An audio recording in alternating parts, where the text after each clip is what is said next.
Koydun başını yere bakmasın, derdini halini soran tapılma.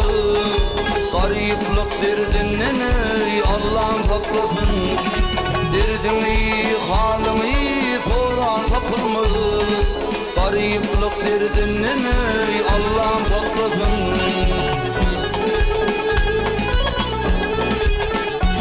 Ay baylar yırtıp giyse modu görünür, sen kimin tapılsa gülke gömülür.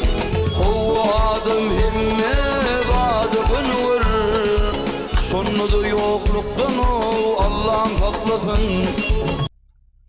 Ne bugün netivetinden Osmancan bilen şehir aylandık.